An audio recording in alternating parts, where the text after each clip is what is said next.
क्या आपने कभी सोचा है कि जब आप 10 से 20 लाख रुपए जेब में लेकर बाजार में निकलते हैं तो डीलरशिप वाले आपको हमेशा वो कार क्यों चिपका देते हैं जो उनके लिए अच्छी है, आपके लिए नहीं? ज्यादातर लोग सिर्फ ब्रोशर के चमकीले पन्ने देखकर कार घर ले आते हैं और फिर अगले 5 साल पछताते हैं। इस वीडियो में हम बात करेंगे 2026 की भारत की सबसे बेहतरीन मिड साइज एसयूवी गाड़ियों के बारे में, जिनकी शुरुआत सिर्फ 8 लाख रुपए से होती है। जी हाँ, आपने बिल्कुल सही सुना, सिर्फ 8 लाख रुपए।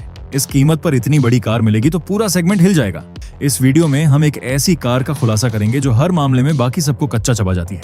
एक ऐसा अप्रत्याशित विजेता है जो पावर, फीचर्स, स्पेस और लंबी उम्र सब में बिना किसी शक के नंबर 1 है।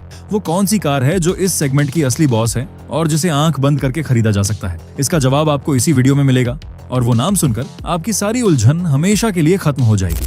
आज हमारे सामने 11 योद्धा खड़े हैं। हुंडई क्रेटा, किया सेल्टोस, नई लॉन्च हुई टाटा सिएरा, नई लॉन्च हुई Renault Duster, Maruti Grand Vitara, Toyota Hyryder, Maruti Victoris, Volkswagen Taigun, नई लॉन्च हुई स्कोडा कुशाक, होंडा एलिवेट और सिट्रोएन C3 एयरक्रॉस। शुरुआत करते हैं कि ये गाड़ियां किस जगह खड़ी हैं और बाजार में इनका असली रुतबा क्या है। हुंडई क्रेटा और किया सेल्टोस इस सेगमेंट के पुराने और सधे हुए खिलाड़ी हैं। ये उन लोगों के लिए हैं जिन्हें सब कुछ एक ही पैकेज में चाहिए और कोई समझौता नहीं करना। नई टाटा सिएरा उन लोगों को टारगेट कर रही है जिन्हें सड़क पर एकदम भौकाल चाहिए और जो एक नए जमाने की डिजाइन के साथ अपनी एक अलग पहचान बनाना चाहते हैं। वहीं नई रेनो डस्टर उन लोगों की पसंद बन रही है जिन्हें सच में खराब रास्तों पर जाने का शौक है और जो पुरानी रफ एंड टफ मजबूती वापस चाहते हैं। मारुति ग्रैंड विटारा और टोयोटा हाईराइडर उन लोगों के लिए बनी है जिनका रोज का सफर बहुत लंबा है और जिन्हें पेट्रोल पंप पर जाकर रोना नहीं है। मारुति विक्टोरिस मारुति का एक बिल्कुल नया और प्रीमियम दांव है जो उन ग्राहकों को खींच रही है जो पहले क्रेटा लेते थे लेकिन अब उन्हें मारुति के भरोसे के साथ लग्जरी का स्वाद चाहिए। फॉक्सवैगन टाइगुन और नई स्कोडा कुशाक सीधे तौर पर उन दीवानों के लिए हैं जिन्हें ड्राइविंग से प्यार है और जो स्टीयरिंग के पीछे बैठते ही दुनिया भूल जाते हैं। होंडा एलिवेट एक नो नॉनसेंस कार है जो एक बार खरीदकर 10 साल शांति से चलाने वालों के लिए बनी है। और आखिर में सिट्रोएन C3 एयरक्रॉस जो कम बजट में ज्यादा जगह की चाहत रखने वालों का इकलौता सहारा है। सोचिए आप बम्पर टू बम्पर ट्रैफिक में फंसे हैं या किसी तंग गली में पार्किंग ढूंढ रहे हैं। हुंडई क्रेटा और किया सेल्टोस शहर के हिसाब से एकदम परफेक्ट साइज की लगती है, न ज्यादा बड़ी की फजीहत हो जाए न छोटी की दब जाए। लेकिन जब नई टाटा सिएरा सड़क पर आती है तो सुबह की धूप में इसका रंग ऐसा चमकता है कि पड़ोसी की नजर रुके बिना नहीं रहती। इसका सीधा खड़ा डिजाइन और इसके शीशों का काम इसे सेगमेंट में सबसे अलग और विशाल दिखाता है। नई रेनो डस्टर भी पीछे नहीं है। इसके चंकी बम्पर और रफ लुक्स साफ बताते हैं कि ये नाजुक नहीं है, ये सड़क पर अपनी जगह खुद बनाती है। ग्रैंड विटारा और हाईराइडर देखने में लंबी जरूर लगती हैं, लेकिन इनकी चौड़ाई क्रेटा जितनी नहीं है, जिससे तंग गलियों में इन्हें निकालना काफी आसान होता है। मारुति विक्टोरिस ने सड़क पर मौजूदगी के मामले में एक नया मुकाम छुआ है। इसका फ्रंट ग्रिल देखकर लगता है जैसे किसी बहुत महंगी प्रीमियम कार को देख रहे हों। टाइगुन का डिजाइन एकदम साफ सुथरा और सीधा है जो 5 साल बाद भी पुराना नहीं लगेगा। नई कुशाक ने अपने डिजाइन को और ज्यादा शार्प कर लिया है।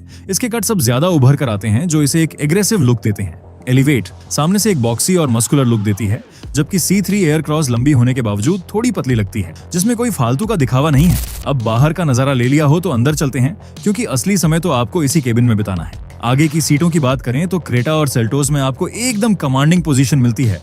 डैशबोर्ड पे नजर पड़े तो पहला इंप्रेशन यही होता है कि ये कार अपनी कीमत से ज्यादा महंगी लगती है। लेकिन जब बात पीछे बैठने की आती है तो नई सिएरा और मारुति विक्टोरिस पूरा गेम पलट देती है। सिएरा में पीछे बैठना एक लाउंज में बैठने जैसा है, वहाँ इतना खुलापन है कि घुटन का कोई नामो निशान नहीं। विक्टोरिस की सीटों में जो कुशनिंग दी गई है वो कमाल की है, हाथ लगाओ तो लगता है 2 लाख ज्यादा खर्च किए हैं। नई डस्टर में पीछे 3 बड़े लोग आराम से बैठ सकते हैं क्योंकि इसकी चौड़ाई बहुत अच्छी है। ग्रैंड विटारा और हाईराइडर में पीछे बैठना ठीक है, लेकिन अगर आपकी हाइट 6 फुट है तो सिर टकराने का डर बना रहता है। टाइगुन और कुशाक में पीछे 2 लोग बहुत मजे में बैठते हैं, लेकिन तीसरे इंसान के लिए बीच का हिस्सा थोड़ा उठा हुआ है जिससे परेशानी होती है। एलिवेट में स्पेस का मैनेजमेंट बहुत शानदार है, पीछे बैठे परिवार को बहुत खुला फील होता है। एयरक्रॉस में आपको पीछे 2 एक्स्ट्रा सीटें भी मिल जाती हैं, जो बच्चों के लिए एक अच्छा जुगाड़ है।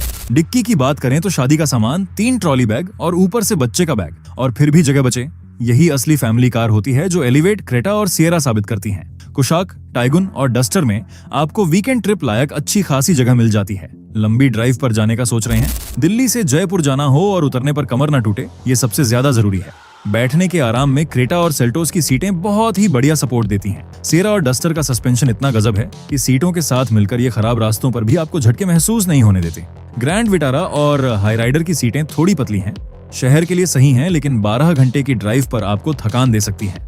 विक्टोरिस में मारुति ने कमाल कर दिया है, जो लेदरेट और सॉफ्ट टच मटेरियल मिलता है वो एक अलग ही क्लास है। टाइगुन और नई कुशाक की सीटें थोड़ी सख्त हैं, जो हाईवे पर तो बहुत बढ़िया सपोर्ट देती हैं, लेकिन शहर के ट्रैफिक में थोड़ी कड़क लग सकती हैं।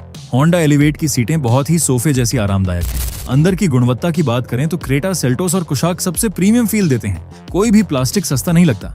डस्टर में सब कुछ मजबूत और टिकाऊ लगता है। प्लास्टिक थोड़ा हार्ड है, लेकिन ऐसा लगता है कि 10 साल तक कुछ नहीं टूटेगा। C3 एयरक्रॉस में आपको साफ पता चलता है कि कॉस्ट कटिंग की गई है। डैशबोर्ड का प्लास्टिक थोड़ा सस्ता फील होता है। अंदर की क्वालिटी से आंख भर गई हो तो अब उन फीचर्स और तकनीक पर नजर डालते हैं जो आपकी रोज की उलझनों को सुलझाते हैं। फीचर्स की बात करें तो क्रेटा और सेल्टोस इस क्लास के मॉनिटर हैं।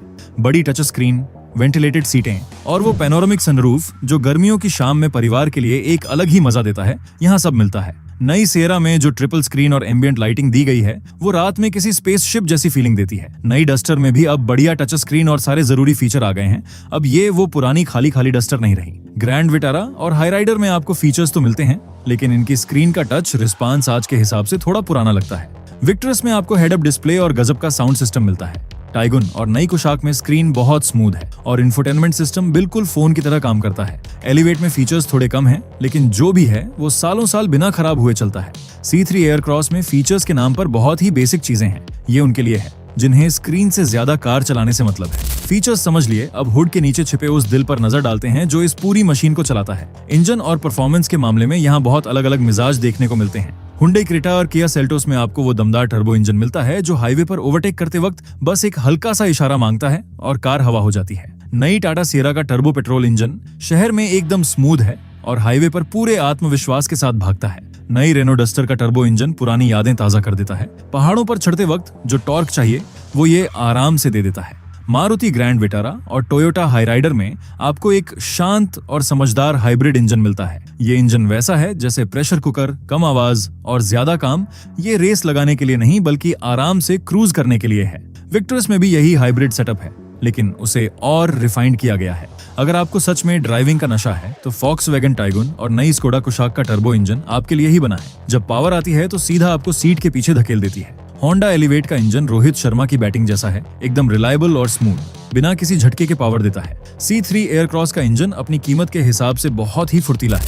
अब वो सवाल जो हर हिंदुस्तानी के दिल में होता है कि ये पेट्रोल कितना पीती है। याद है मैंने शुरू में कहा था कि असली माइलेज का सच सामने लाऊंगा। हर महीने पेट्रोल पर 5,000 खर्च होते हैं, यानी साल में 60,000 और 3 साल में लगभग 1,80,000 सिर्फ पेट्रोल में उड़ जाते हैं। अगर माइलेज थोड़ी भी अच्छी हो तो यही पैसा आपके परिवार के लिए एक एक्स्ट्रा वेकेशन बन सकता है। हाइब्रिड के नाम पर ग्रैंड विटारा और हाईराइडर शहर के ट्रैफिक में 20 से ज्यादा का माइलेज निकाल कर देती है, जो सच में किसी जादू से कम नहीं है। और ये कोई किताबी नंबर नहीं, असली सच है।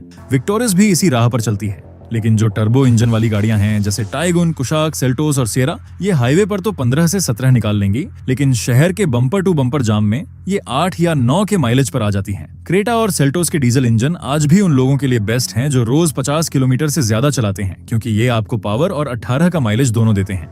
एलिवेट और एयरक्रॉस शहर में 10 से 12 और हाईवे पर 15 तक का माइलेज दे देती है। ये माइलेज एक नंबर नहीं, ये आपका हर महीने का बजट तय करता है। लेकिन जब बात परिवार की सुरक्षा की आती है तो कोई समझौता नहीं किया जा सकता। क्रेटा और सेल्टोस में अब 6 एयरबैग और लेवल 2 एडास जैसे बेहतरीन फीचर्स मिलते हैं जो हाईवे पर एक एक्स्ट्रा आंख का काम करते हैं। नई टाटा सिएरा और रेनो डस्टर की बिल्ड क्वालिटी ऐसी है जैसे किसी ने लोहे का किला बना दिया हो। दरवाजे बंद करते वक्त वो भारी धड़ की आवाज साफ बताती है कि अंदर बैठा परिवार पूरी तरह सुरक्षित है। फॉक्सवैगन टाइगुन और स्कोडा कुशाक पहले से ही क्रैश टेस्ट में पूरे 5 स्टार्स लेकर बैठी हैं। 5 साल बाद भी इनकी मजबूती वैसी ही सॉलिड रहती है जैसी पहले दिन थी। एलिवेट भी होंडा के मजबूत ढांचे पर बनी है। ग्रैंड विटारा, हाईराइडर और विक्टोरियस का प्लेटफॉर्म भी सुरक्षित है। हालांकि इनके दरवाजों में वो भारीपन महसूस नहीं होता जो सिएरा या कुशाक में होता है।